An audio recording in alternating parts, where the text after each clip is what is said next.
I was working on my computer very seriously. Suddenly, I heard my wife running in and saying, Anand, our maid servant has left. What are we going to do? How are we going to manage? Are you going to help do the sweeping or are you going to do the dishes? I knew we are in trouble. I felt boiler thanking us. For the last, good evening, Toastmasters, Toastmasters and dear guests. For the last 1.5 years, what we have seen in White House is that like large IT companies poaching good talent from one competitor to another, in White House, maid servants are being poached and their salaries are increasing by 20-30%. And I also noticed that when I go on a 2-week tour, my wife misses me and my children also miss me, but if the maid servant is not there for just 3 days, the whole hell breaks loose. Knowing that what has happened to us when there was no maid servant, we realized that we had to find a maid servant on a war footing.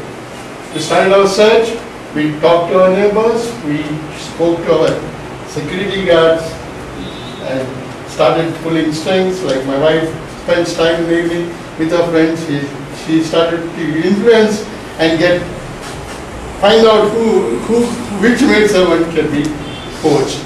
For the next couple of days, our doorbell kept ringing. Ding dong, ding dong. I was not able to do any work.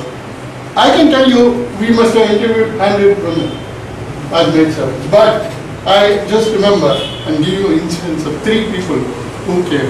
First lady came and rang the bell, came and said, without even asking what is the work, she told us that she can come only at 6 o'clock in the morning. We have to give her a freshly brewed coffee at that time. 1 hour later, we have to give her breakfast, which is again freshly cooked, not leftovers, and she will not do the bathroom. On the top of it all, she wanted us to give her half an hour of exclusive time on the TV. Because her quota comes with me. The other lady came and said, I can come, I stay in White House, I work in a lot of houses, but I can not give you, I can come for 1 hour in the morning, 1 hour in the afternoon. But I can't promise you when I will come. I will come at my convenience, you take it for later. Yeah, on the top of it, she said that she will take off every Sunday.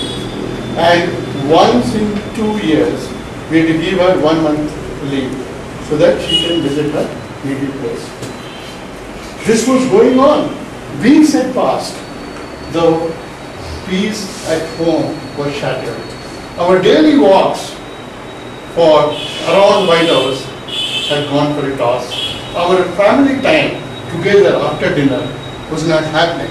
We were disputing about who's going to do the dishes now and who's going to do the cooking tomorrow. Life was I was getting worried. What are they going to do? So many days have passed, nothing is working. One day, one lady rang the bell. I opened the door and I noticed that she was having just 3 fingers intact and 2 of her fingers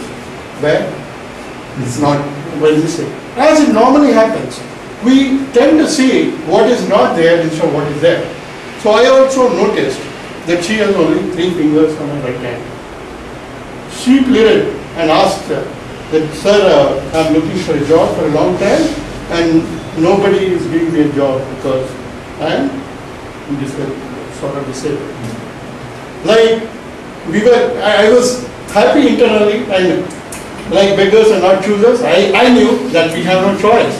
But still, I was still hesitant whether she will be able to do the work or not. However, after discussion, we decided to give her an opportunity to work in our house. Next day, she came promptly at the promised time and started doing work without no talking, no nothing. She knew what to do and she started doing the work. After about 15 days or so, we asked her how she lost her fingers. She said she was working in a factory and her fingers got stuck in a machine and she lost her 2 fingers. After that, it was a very painful part of her life and she found it very difficult. And most people, including her family members, had given up on her. They were thinking that she will be a burden to them. She will not be able to earn her own bread.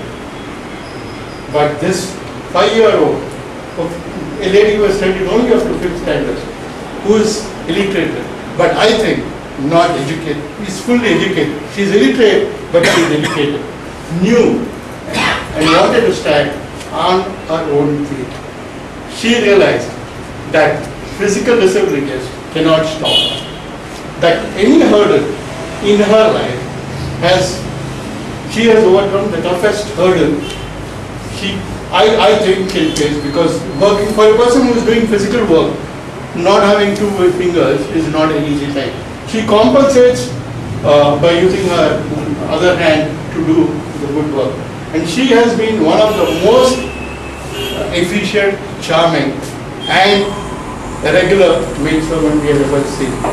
This goes on to show that if somebody has the will, what we have in mind matters more than the physical strength we have. So I think she has set an example and we should look forward and educate and tell more and more people how any hurdle can be overcome in life. Over to you. Thank you.